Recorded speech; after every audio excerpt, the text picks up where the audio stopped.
right, now I can let myself in. And there's Pepper. I will be back in a moment. I talked to him on the phone just a minute ago, and he was getting Zoom set up. Testing. Oh, there he goes. Hi, Pepper. Hi. I guess I wasn't let in or something. I don't know. There's a waiting room you have to get through first, and it looks like you got it. Okie doke. Charlie looks like he's got like an MLG Pro streaming setup. I like that colored background. He's got the colors going on. That's super cool. Hey, someone's ring is going off too. That's me. Tyler looks like he's about to share some tech tips with everyone. Oh my gosh. All right. We can both do that, Charlie. So this is an apple. Are we all live? Not an apple. We are live. Okay, let me mute that so I don't hear to myself. Cool. Are we in speaker mode as well? I guess gallery is fine, actually. Yeah, this works fine. Okay, so we're live. I think we're still waiting on Shir to join us. Boop. But just while we're waiting for that, since we are live, I'd love to just say to the stream audience, thank you guys so much for being here. I think everyone that's been working on putting this thing together was not expecting it to get this kind of reception. There's Shir. How you doing? Hello. What's up? Anyways, yeah, so just thank you everyone for attending. I mean, it's absolutely crazy when I look at how many people we have in our Discord server. Completely blew away any of our expectations. We've almost got 4,000 in there. We're just under 3,800 right now. So maybe by the end of the day, we'll get there as well. So thank you so much for joining us. All right, so let me get my window up here and we'll make it good to go. There we go. Awesome. Okay. All right, so this is How to Con. I have convened here a collection of different con organizers, con chairs from around the fandom, and we're here to just kind of discuss what it's like to run a con, some of the details that people may not know about or may not think about, and also to answer some of our audience's questions as we get towards the end as well. So just to start things off, let's go ahead and get some quick introductions out of the way. I'll go first. My name is Simul. You've seen me on the stream here previously. I'm the con chair for Everfree Northwest 2020. I also worked for BronyCon for a while. I was Hoofbeats, the Hoofbeats cosplayer there. And I'm also helping out run PonyFest online. It's been a lot of fun. How about Charlie? Charlie next. Hello, my name is Charlie Worthley. I am the convention chair of Ponyville Cider Fest and Winning City PonyCon. Yeah, that's me. Yay. Just want to say extra thanks to everybody that helped put this thing together. I've been really impressed with it so far. So great job, everyone. Tyler? I'm Tyler. I'm one of the chairs of HarmonyCon in Dallas. And Pepper and I have been doing this for 2 years now. Yeah. Very cool. Pepper? Well, he just said, I'm Pepper. I'm the other co-chair of HarmonyCon. I actually had no idea this whole thing was getting started. I'm one of the essential employees, so I keep working. And I haven't had much chance to keep up with what's been going on. But when I just say Saturday, online pony convention, I was like, oh, cool. let's do that. And I didn't realize it was going to be this big. Like, it's so amazing. No one did. That's crazy. Thank you for your service, sir. No kidding. Shir, you want to say hi? Hello. I'm Shir Goldberg, or Shir Goldbird. I chaired BronyCon 2018 and BronyCon 2019, otherwise known as the last one. And I worked for almost every other PonyCon that's existed. Sick. All right, and Dex. Hi, I'm Dexanth. I was the vice chair of BronyCon 2018-2019, so I used to work for Shir. And I guess I started this event too. Yes. Dex put in a ton of work to make this happen. And we've reserved a bit of time towards the end to talk specifically about how PonyFest Online came to be. So stick around for that. Just to get things started, we've got just a few conversation prompts here. I'm trying to keep it casual and organic. And I also want to make sure that we get to some of the viewer questions as well. So in a bit, that main stage questions channel, if it's not already open, will open up and you guys can start putting questions in there and we'll take a look there because I'm sure you have some. But just the first thing I guess I wanted to start us off on is how we all got into con staffing, what appealed about it to us, and how we kind of went from there to becoming a chair, or maybe we started as a chair, and how did that all happen? Just briefly from everybody. For whoever would like to begin. Just go ahead and say it. We'll try not to be too formal here. Here, I'll grab it then. Sure. I got roped into doing press for Round Stable, and that led to doing charity work for TrotCon, which led to doing charity work for BronyCon. And then a few years passed, and I worked at a whole bunch of the cons. Shir went, hey, I need a vice chair, and now we're here. For us, it was when Nightmare Nights ended in 2017. A lot of the local Texas Brony groups wanted to keep something going. So I was the vice president of the Bronies at UTD at the time. And when we met up and started getting those discussions rolling, I just kind of was the one that was pushing a lot of the stuff forward and going out talking to like the previous chairs and getting input, going to the hotel, and sort of it wasn't exactly what I was expecting, but I sort of just ended up becoming chair of it, and I managed to rope Pepper in with me so that I at least wasn't doing it all by myself. Rope in, yeah. I like how that's I come love up with the answers that are like, I love the answers that are like, I have no idea how I got into this. Right. I don't think anyone doesn't have that kind Well, of answer. That's relatable. I I like mean- that it's put the roping into language is interesting. I like that that's a dynamic thing as well. I've heard it said that one of the best qualifications for running something like this is that you don't really want to. That is all too true. I mean, on that note, like, I was the biggest deterrent to starting a con around when we were discussing all of that. We met up like an IHOP, and there were like a ton of people there.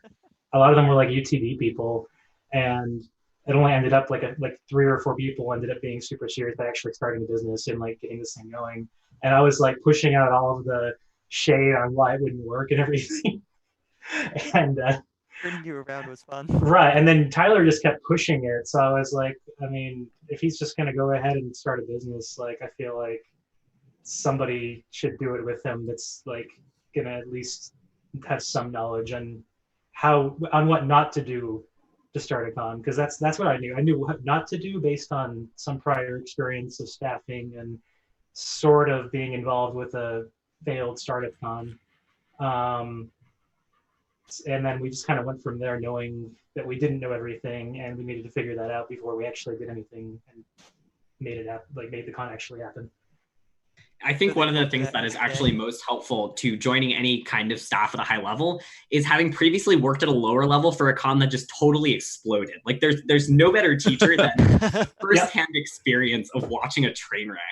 So work for BronyCon 5 years ago is what you're saying. Well, so relatedly, I got my start at Big Apple PonyCon 2013. Oh, all right. Yeah, and you know, we can talk a little bit more about that one later if we have some time for some horror stories, which I'm sure everyone here has some great ones. But just sort of that I feeling. love that you're of, rocking like, the BronyCon West shirt, by the way. just sort of that feeling of looking around at smoldering embers and just saying, well, now we know what not to do next time. It works. Sure, I don't know if I interrupted you. Sorry. Oh, I was just thinking back to Big Apple PonyCon 2013. That's how I wound up on BronyCon staff as well. Actually, one of the people on Big Apple PonyCon staff trash talked me to BronyCon staff, which was apparently a very compelling pitch for them to hire me. That's my con origin story. So go ahead, Charlie. So on my side of things, the first convention that I worked for was I got asked to help out with PR for the second MLP MSP, which was 2014. And at that time, I met the current chair and owner of Ponyville Cider Fest, Corey Wood, who are a Trouble Vendor, and you might know some people might know him as, who asked me to come and help out with the same thing for Cider Fest 2015 the following year. I'm sorry, it was MSP 15 and then Cider Fest 15. in the time running up to getting all the prep done and everything for Ciderfest, I was only brought on to do PR, but I'm just sort of one of those people who's wired to want to help with things that I think I can help with, and so I just saw a lot of opportunities. Pardon the cattail. I saw a lot of opportunities to help with different things around with the convention, and Corey ended up asking me to be his vice chair for that year. So it was an unusually quick rise to that position for me. That is not common, but I guess I have just the right combination of ACD, ADHD, little need to sleep, and free time to be able to fit the criteria to be able to help out where I was able to help. So then I went on the vice chair, and then the next year was the first year of Winnie City PonyCon, which I started with, and after that, Corey started to take his focus more into the furry side of things, and so now he's basically running all the fur cons that Corgi Events does. There's like 6 of them, I think now, and then he basically lets me do everything with the PonyCon. So that's how I got to where I'm doing that. And so, like I said, I think officially I was chair for the first time. I was made chair for Winnie City 18 at con. Corey said, "You know what? You're in charge. It's fine." And then it was Ciderfest 18 was my first time where I was officially chair. So yeah, yay. I think your situation is especially interesting, just given that it is a company that runs more than one event every year. For sure. That must have interesting, unique challenges to it, especially since you're running 2 PonyCons per year as well. Yeah, it's last year 3, God help me. That's right, yeah. Staff, and God help my staff that did it with me, bless their hearts. Don't run 3 cons in a year if you still have a full-time job. Just don't do it, period, full stop.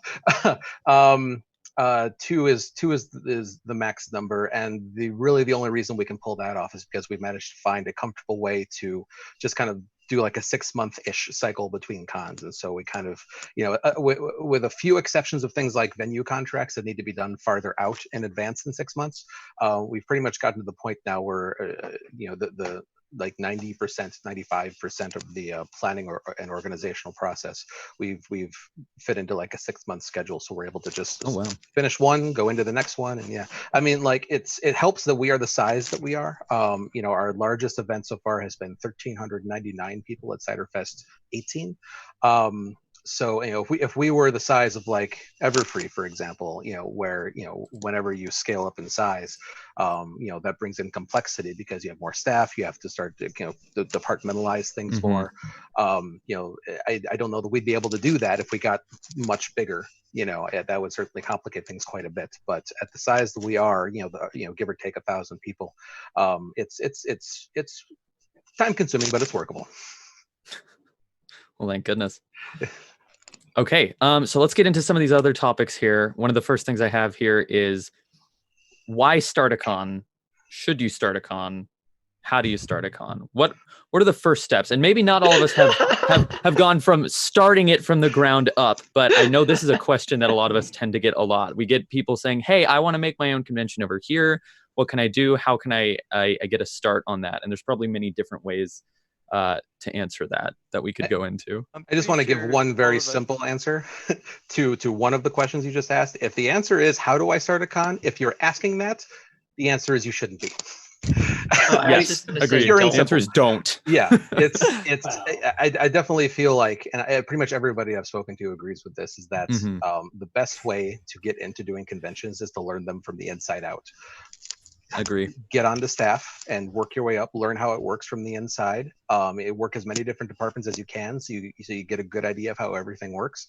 And then if you get to the point where you feel like you know everything, then you'll know what to do, and you'll have the knowledge and the connections and the processes and everything in place to be able to do it.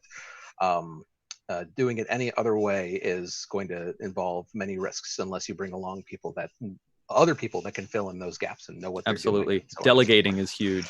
Yeah. Well, also, so frankly, so again, don't start a con. Just to reiterate, don't start a con, especially don't start a PonyCon. Not right now, especially right now. But beyond that, unless it's online or something, I guess. I'm bad at following good advice. Well, but so the other thing is, money is, of course, the huge contributing factor. You can be the most skilled person in the world, and if you don't have capital to start up, you have no business starting a con. You should not be taking the financial risks on yourself. And like, for example, this online con probably cost, if I had to guess, maybe like $50. So just be really, really, really careful. If you have a lot of money and you don't have anything better to do with your time, then maybe you should start a con. But you can probably think of something more fun to do, right? I think it's definitely. Go ahead. Got the advice to start with when asking about, like, you know, what to do in starting con. All of us probably heard at least once, don't do it. And then eventually you just kind of do it anyways and figure out the best way to make it work. I still think our situation was a little special. Like, no, we didn't know how to do it, but we knew a lot of people who did.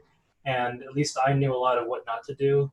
So it wasn't great. There was a lot of stress involved, but we did have a market already in our area because we had just lost ours. So that was like probably the biggest pro into like helping us actually get it going. Like, we already had an established set group of bronies that we knew would travel to Texas for a convention. I mean, if you don't already have that, right, especially this late in the fandom and right now, it's pretty hard to set that up. Yeah, you guys are really lucky to have that framework to build off of. Right. Sure. Otherwise, I just kept saying, this isn't going to work. This isn't going to work. But it's it could work, theoretically, but we got to be super careful and give ourselves lots and lots of time to establish ourselves, make sure we have at least some funds. Oh, yeah, and definitely the biggest word of advice with running a convention, either you're just starting or you've been doing it for 10 years, is always just be cautious. Yeah, extremely so. Yeah. So for a more in-depth answer to this question, I don't know if any of you guys have seen the video that Saverin Drake made, his newbie convention organizers guide. Saverin was one of the, if I remember correctly, someone Charlie has this in main stage chat if anyone wants to see it. Yep, I just dropped it in at 7:16 p.m. in case you're scrolling back through the log. Saverin, if I remember correctly, he was one of the chairs of Nightmare Nights, correct? Yeah. Yes. So he made actually a really good video called Saverin's Newbie Convention Organizer's Guide that actually addresses this. It's a 28-minute long video. It certainly doesn't give a step-by-step of literally everything that you have to do, but if you are actually asking the question, how do I start a convention, go watch this video, and if afterwards you still want to do it, you will have some of the information you need to start. If you haven't been scared away yet. Yeah, and we're not trying hard enough. No, but for real, I think I meet a lot of people who have questions similar to this and are wondering how to get started. And I'd say, other than just giving the semi-joking, not even really joking answer of don't, is maybe just start small. Before you try and go full steam ahead for a full-scale convention, start with just organizing something more like a large-scale meetup. I know many conventions have come out of situations like that. I know if you talk to Purple Tinker, that's how BronyCon kind of came about, was out of meetups. Everfree Northwest was actually spawned out of a meetup called BronyFest Northwest, or Northwest BronyFest rather, which was in Portland actually, but organized by some of the Seattle Bronies. And here's the thing, it's totally fine to set a goal that's lower down where it's much easier to meet. No one's going to knock you for not having a massive convention your very first time. These things have to grow organically. And I think listening from what some of these other guys have been saying about how they got started, I feel like a common thread here is you're standing on the shoulders of giants. You can't do this without looking at what's already been done and trying to take that into account and look at how people have done it in the past, what's worked, what hasn't worked. Trying to build something from the ground up without taking any of that into account, any advice from other people who've done it before, is just kind of asking for failure. So when we say don't try and run a con, it's not necessarily to be exclusive or to try and poo-poo the idea. It just means you really do have to be very cautious about it. We really don't want you to lose $80,000 of your own money. That is what it comes down to. Oh yeah, and here's James Beard. Hello. Hi. I just grabbed mine. James is the co-chair of BronyCon West this year, by the way. Just so you all know. So this is now the puppy panel. We're changing it up a bit. Charlie, I wish I had one. Your dog. Oh my God. I have a cat. Cats are good too. This Cats is are technically great. a horse con, but maybe we can make an exception for these small horses. Well, my pet horse wouldn't fit in my room with me, is the problem.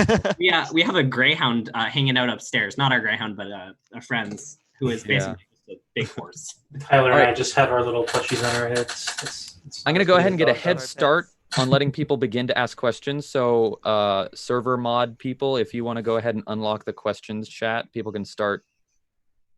Oh, they already have. Yeah, way ahead of me. Great. Or you're right on top of it. Thank you. All right, so moving on, I wanted to talk a bit about venues. How do you choose a venue? How do you work with them? How do you even begin to look for a venue for your kind of event? I imagine that this is going to vary greatly depending on the size of the convention, right? So, Yeah. so like probably like small, medium, and like large size conventions are probably going to have very different answers. I guess HarmonyCon, if I could suggest, like, how did you go about finding something for like your guys' scale? And then maybe Everfree could talk about, maybe Everfree and Ciderfest could talk about the middle, and then BronyCon could talk Sure. about the high end. Oh, again, we had sort of a starting point due to Nightmare Nights with the Crown Plaza. They had worked with pony conventions in the past. They had a history with them. The main factors with that, though, were that was a potential idea, not the only one. Obviously, when looking at venues, you never want to just say, oh, it has to be this one. You would need to go around to multiple venues. You got to shop around, make sure you're getting the best location, the best deal. It's a lot of negotiations. The Crown worked well for us because, one, it was familiar with our audience, and two, it had history with these sort of conventions, so we knew that they could work well with conventions, that they had a good sort of rapport with them. And three, it had meeting space that worked well for the sort of size that we were going for. We could use just small amounts of meeting space for a smaller convention, while it also had more and more rooms that we could add on if we grew in size. So we had options there between a small convention and potential for growth. I mean, that hotel having experience with conventions is probably our biggest plus, because we checked with other hotels in the area, and almost all of them were like had no experience with like fan conventions. It was all just business stuff, and well, they wanted to charge ridiculous prices, and we felt like they weren't going to be as lenient with us on stuff too. Like the Crown is very lenient with us on, things like the concert. So going until 2 a.m. I don't think we could have done that elsewhere. Right, like that's or a really fog big machines. thing. Is having a hotel that's not going to give you a hard time, and that's just kind of hard to gauge. Having had Nightmare Nights, they already knew the hotel was open to that kind of thing, and they weren't very rude about it.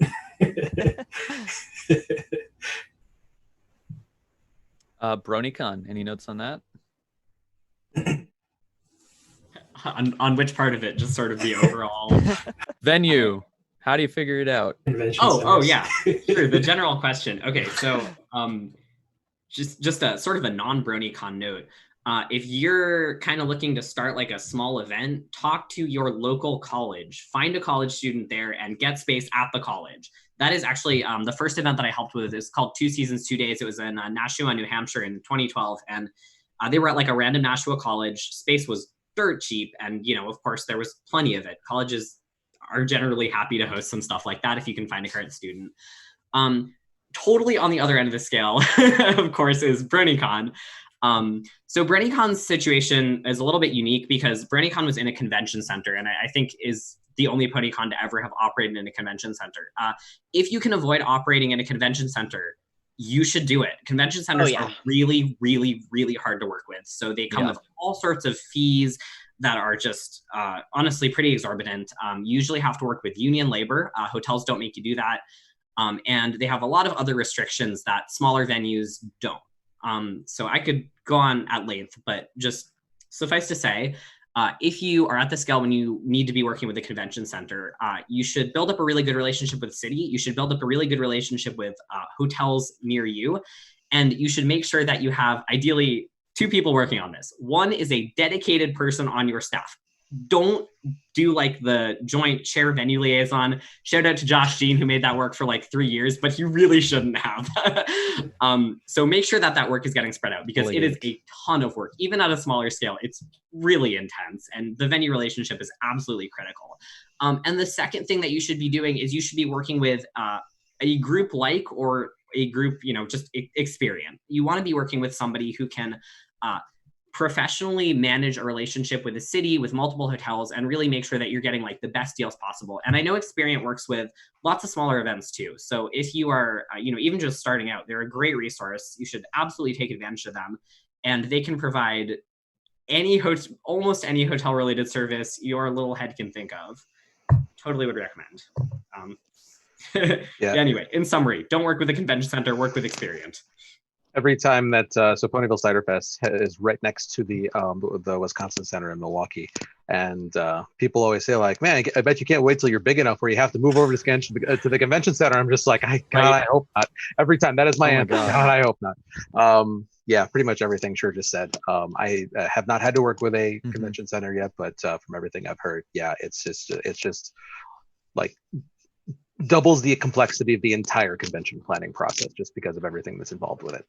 Yeah, even Everfree has gotten messages on its Facebook page and stuff about that, like, hey, are you guys moving to a convention center? I see that you have a hotel on your website, but I don't see, where's the convention center? And it's like, oh, you're a BronyCon attendee, aren't you? You haven't been to many other ones. Someday, perhaps, we will publicly share the vendor union load-in bill for the last BronyCon. Yeah. I can only imagine. Imagine how many digits are on that number. Yeah. All I'm going to say is I think it may be larger than the operating budgets of some small PonyCons. Probably. Yeah, that sounds about right. That's probably very true. Yeah. I don't know. I'd say Everfree's story was rather interesting because the very first year, which I wasn't staff for, I only started staffing in the second year just because I enjoyed it as an attendee so much and I wanted to help out. But first year Everfree, they were expecting like 300 people, right? Like the size of the first BronyCons, which were kind of just large scale meetups. And it sold out 3 times, and each time they had to up the capacity, ended up adding a second hotel. If anyone was at Everfree 2012, you'll remember it was split between the Holiday Inn Express, which is now an Executive Plaza, I believe, and the Marriott, with the Death Hill in between, that had the lovely sweltering heat beating down on you with the godsend 7-Eleven on the corner that everyone kept going to.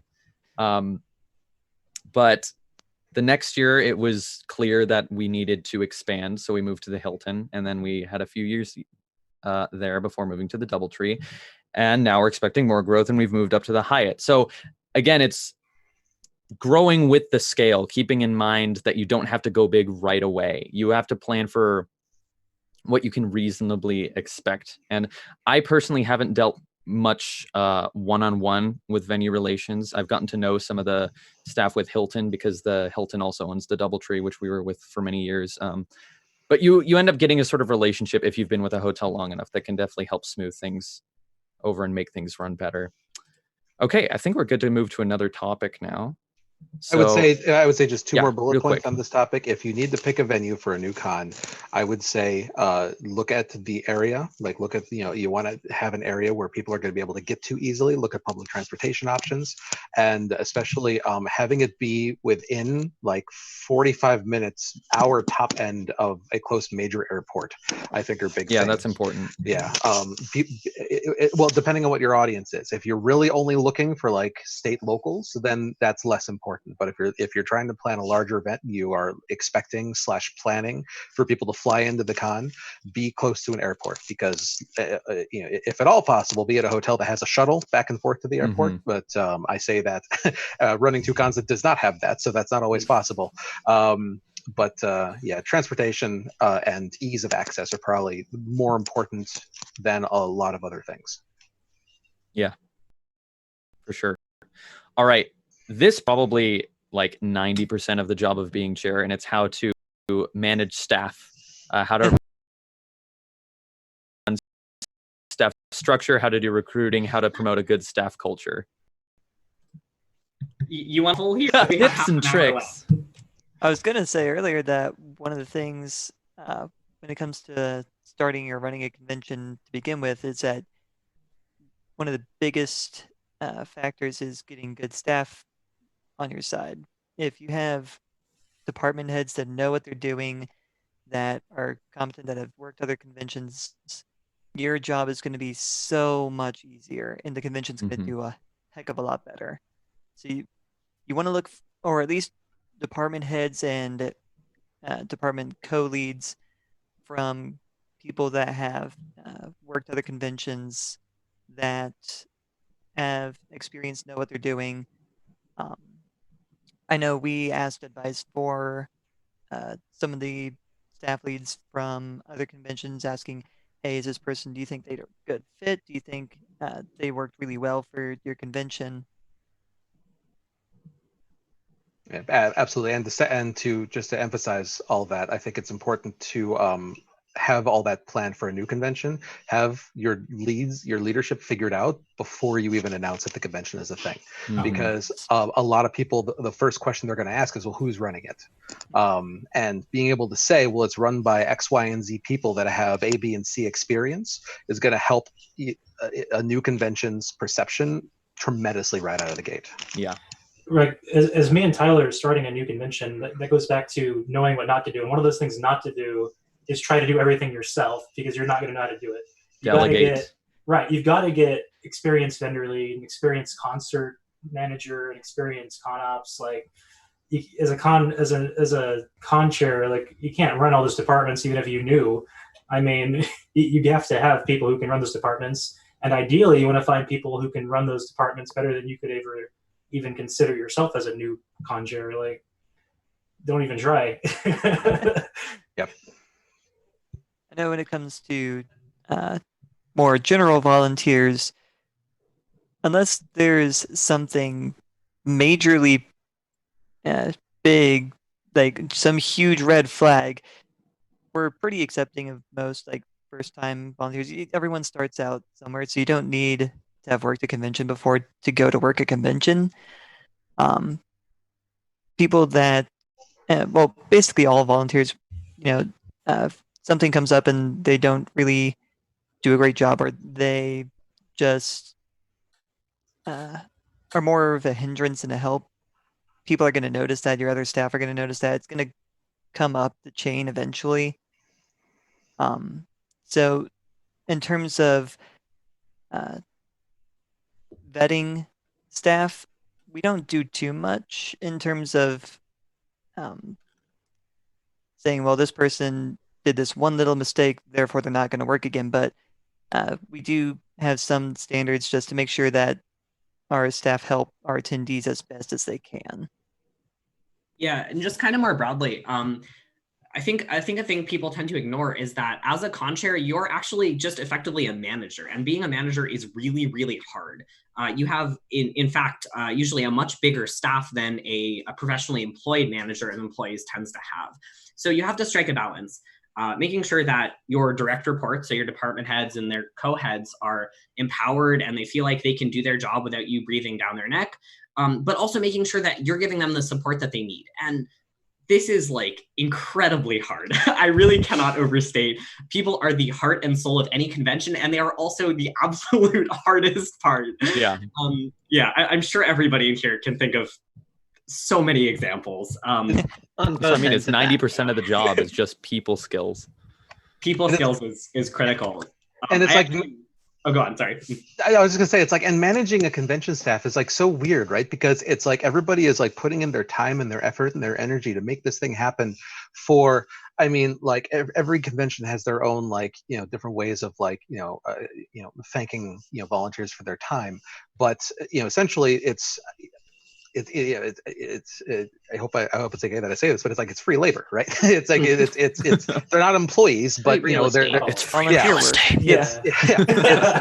It's people that are like doing the kind of things that people get paid for elsewhere, but they're doing it for you for essentially free, maybe a badge, maybe a room comp, a shirt and whatever. And so it's weird to kind of manage volunteers like staffers, because like in a real job, if you have like people that aren't like doing their tasks it's like you have it's this weird like difference of like just it's weird to think about, because like I've been a manager at like actual like in a retail store before, and it's like when you have employees that in that kind of scenario where aren't doing what they're supposed to be doing, it's like you can like there's a reprimand process and you can write them up, and like you can get to the point where like, okay, you are not doing your job, we've gone through all this, yada yada, you are fired. That entire thing does not exist in the volunteer world for the most part, because like at any point in time they can just say, cool, you know what, screw you, I'm out. And like it's not like they're losing like their paycheck to do that. So it's like it's a weird thing. And so I kind of feel like the most important thing of having a good staff and people that you can trust on and rely on is to take care of them and to listen to them and to be there for them, like Shir was saying before. Yes. And really just make sure that, so my number one rule, I probably have said this like 100 times over the years. Real life comes first of all. I tell that to all my staffers, no matter what you have going on, like that comes before this, period, point blank, full stop. And so I think that is like the foundation of just making sure that staffers feel appreciated, make sure that they feel that they are not putting their time into something for nothing. And just having that level of just care and consideration put into it, I think is a big part of having a good culture where people, they're coming, it's like they say, like the job that you love to do, get a job that you love to do, you never work a day in your life. That's kind of what I try and make staffing be for some people. It's like they do it because they want to and they love to do it, not because they feel any sort of obligation or anything like that. I want them to be here, and then I kind of feel like that's my job number one. Yeah, very well said. Passion is absolutely critical, for sure. And when you're saying that, these people aren't getting paid, that's kind of the bottom line there is you couldn't pay people to do that. Like with very few exceptions, smaller scale events like this, no one's getting paid a penny to work these kinds of events. So if you don't have staff that is there because they want to be there and because they want to help and because they're fans themselves, nothing is going to happen.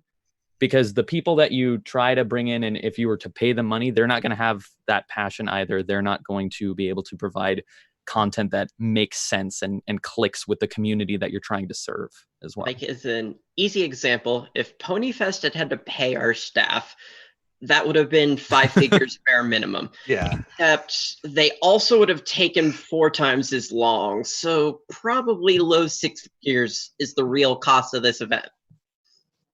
BronyCon's budget would have gone up by a factor of 10. It's like it would not be possible for almost any con to pay.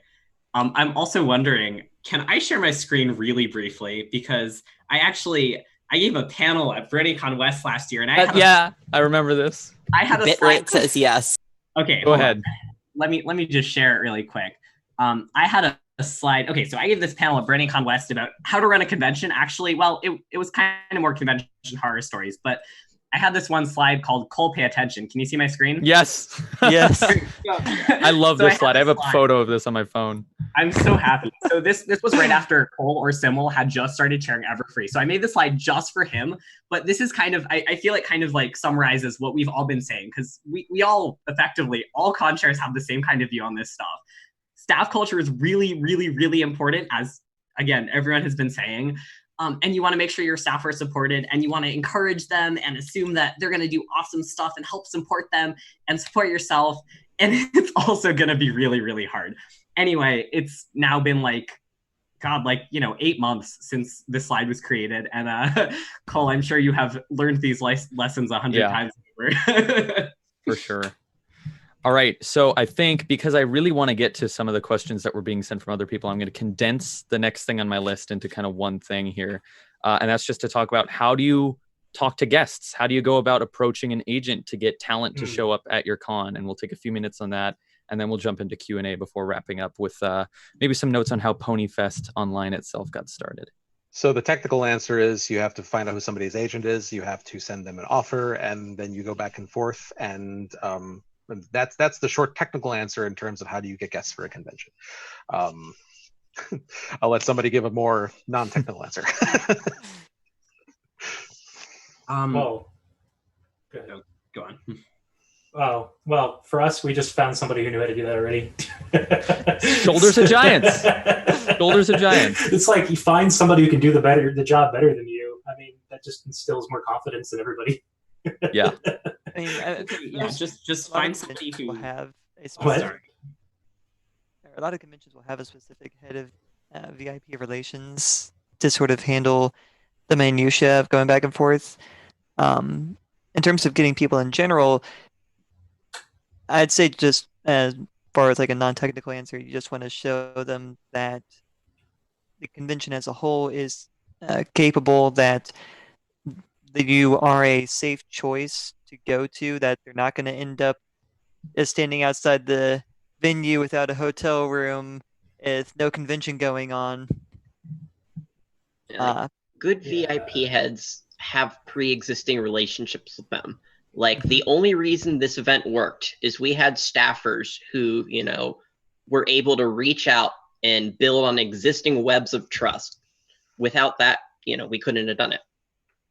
And just to build on that, there are two kind of entirely separate skill sets for VIP relations. One of them is this pre-existing relationship, so just being able to get the guests, and the other is kind of like Tyler was talking about, being able to like handle the logistics. And often these need to be done by entirely separate people. Just make sure that your team is well-rounded and you have people who can fulfill both of those roles. You want to instill confidence in the agent for sure if you're going to end up doing it from the start without anybody who's done it before. And you definitely want to make sure that your budget is prioritized towards making sure those agents and guests get their money. Like 100%. Like that's probably one of like the first, if not second most important like budgetary that you have to have. And it's probably going to be your most expensive, give or take, like that or the venue. That may be AV. Yeah, well, it can be. But it's the most important because the fandom's not going to do another rescue live stream. Oh, Right. God. But Don't mess really, with those people. in general, you just want to treat them well. Just treat them like people, like anyone else that you want to show respect to. That, as a hardworking person taking time out of their schedule to come in to your event, you want to show them that you appreciate that. Yeah, value their time. Yep, for sure. And I think there's a balance to that though, because the vast majority of people that are invited as guests of honor to conventions are getting paid. They are taking time out of their professional lives to come, and so most conventions compensate them for their time. And the badges that they will most likely sell as a result of them being there. And so I think that there's a line to be walked between absolutely treating them like human beings and taking care of them, and making sure that they're happy, because a happy guest of honor makes for happy attendees, absolutely. But at the same time, I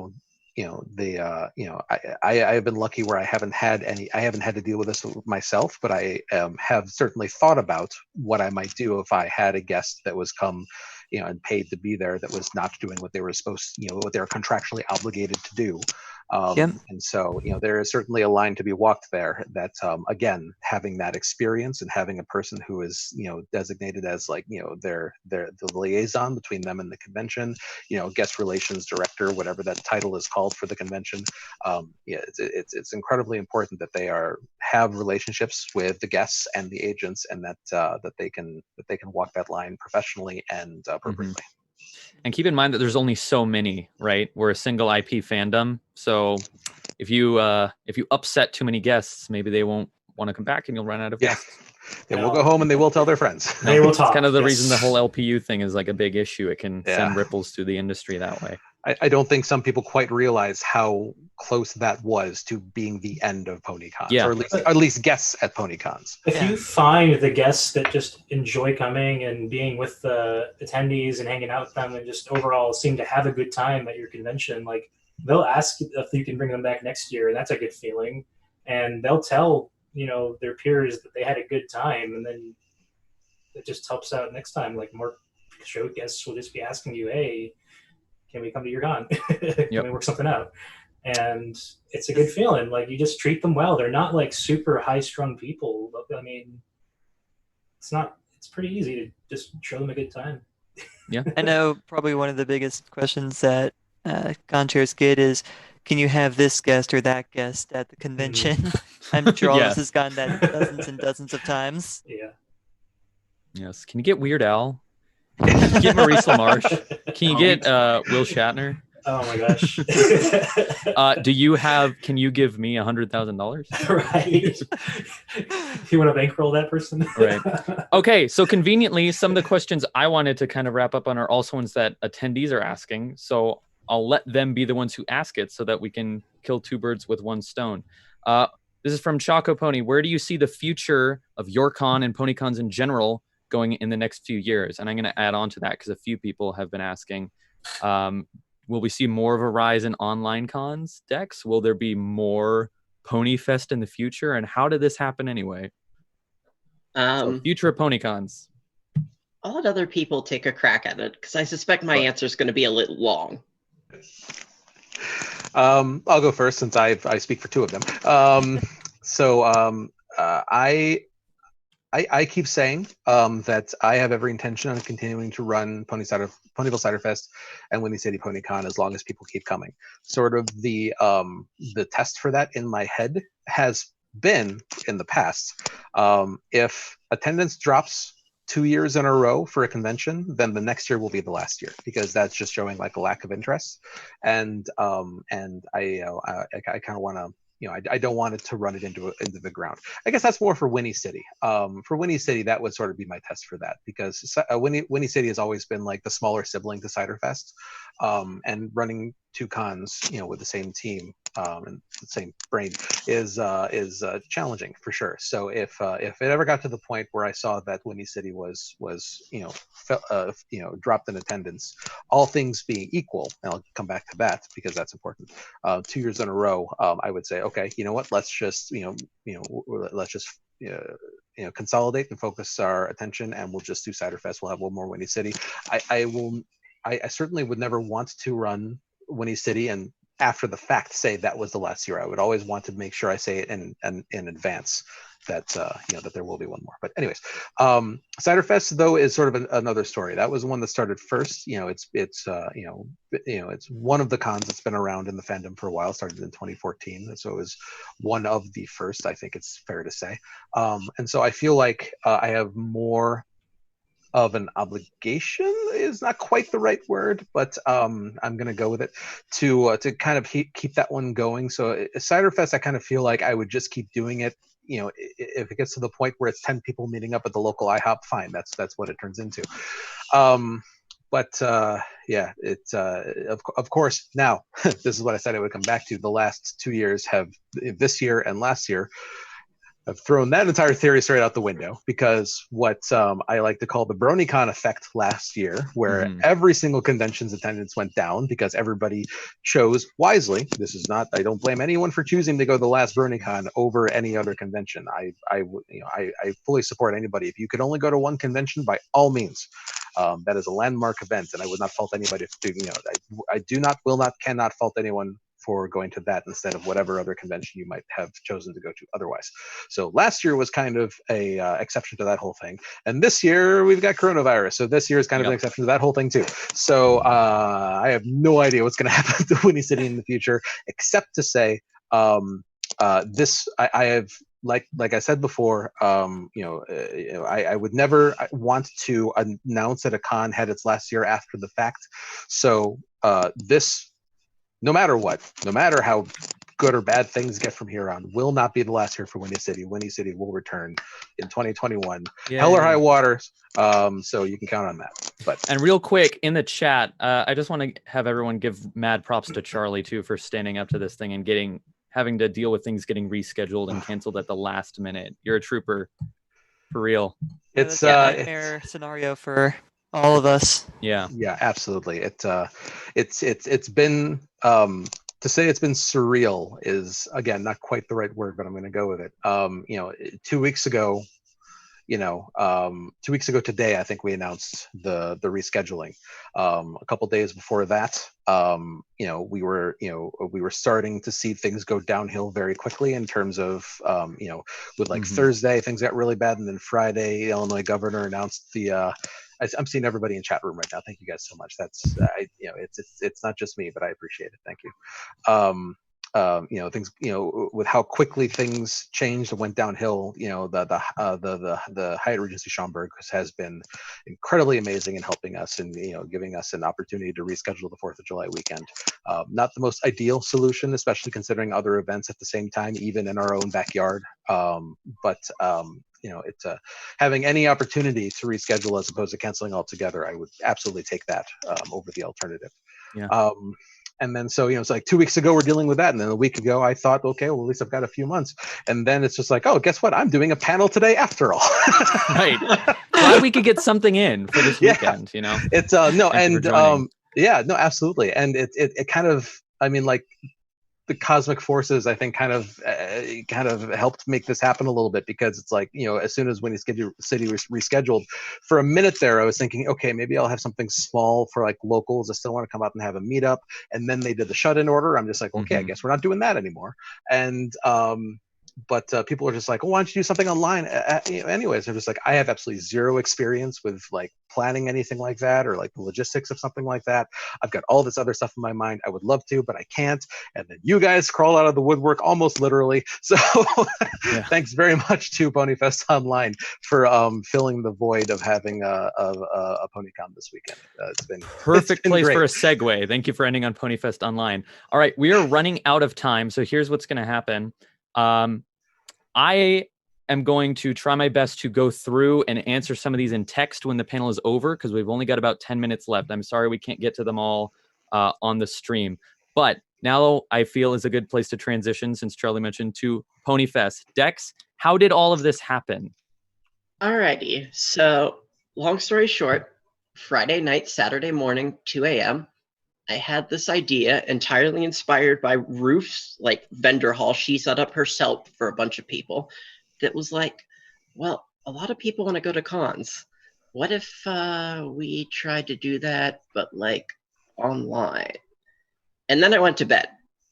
And 12 hours later, I created a Discord server and started inviting people.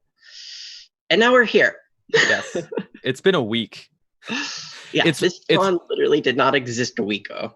It's really funny because normally if it'll be like 2 months from con and I'll be stressing out like there's so much that's not done yet. We have to do this. Here it was like Wednesday and I'm like, we're on track.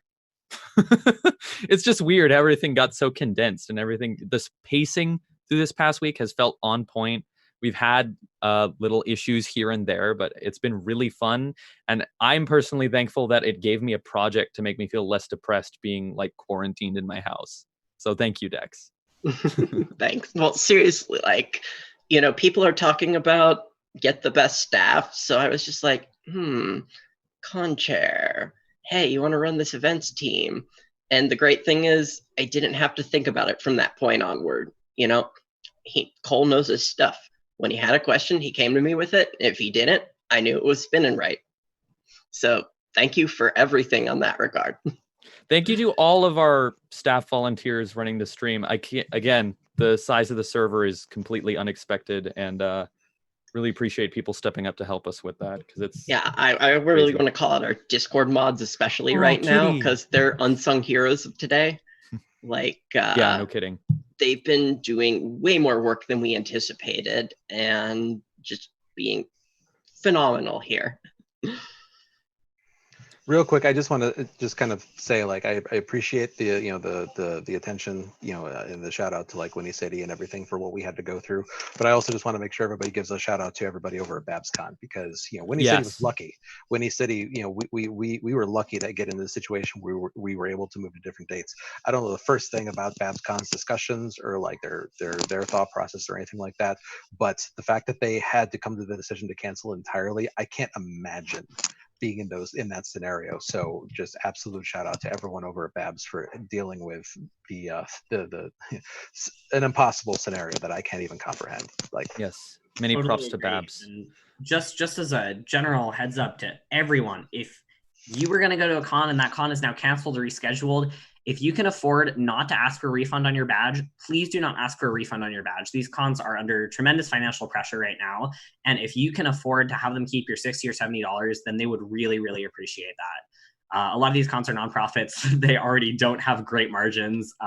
So do what you can to support your friendly local event, whether that's Pony or not, and hopefully they can keep on having events. Yes. All right. Absolutely. So since we're just about out of time, I'm going to ask one speed round question for everyone here. And then those of you in the chat who have asked questions, I do apologize that we haven't been able to get to all of them. I'm happy to go through and answer these in text later. I'm sure some of these guys would be happy to help me do that too as well. Yeah. Yeah, I'm Awesome. working on it right now. I'm happy Perfect. to So hang we'll out get to your another questions voice in from- text. Just to wrap up here, I just want to hear a quick, maybe 3-sentence response from everyone. What do conventions mean to you? What have they done for you? In 3 sentences? I know. I'm sorry. Putting you on the spot. Is it possible? Even? Oh God, I'm gonna need a minute. Somebody else go. Sure. I'll do I it guess in 3 words. Yeah, go Friendship ahead. is magic. Perfect. I don't think it'd be better than that. I guess I'll just say that. Oh, asking to be done within 60 seconds. Okay. Meeting new people, doing things I never thought I could do, learning new skills that I never thought I would ever be able to find out, and just seeing how much happiness it brings to the attendees.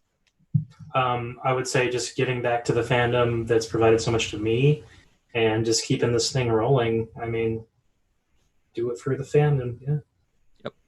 It's about finding a family, creating a family for other people, and giving, again, that experience that all of us have gotten back to others.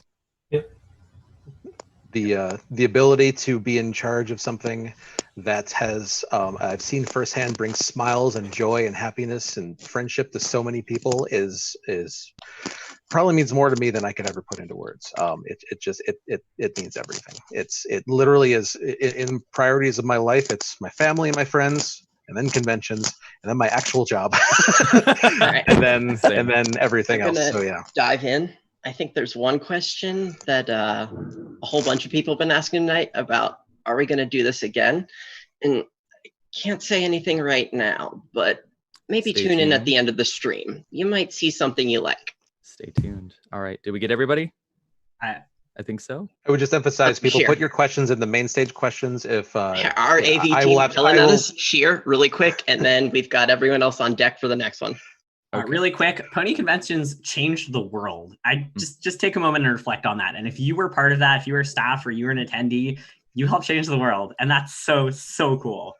And that is not an exaggeration. Thank you so much. Thank you, everyone. Thank you, everyone, for being part of it. And thank you for attending our panel. Please stay tuned. There's so much more to come for PonyFest Online. Up next is the IDW Artists Extravaganza.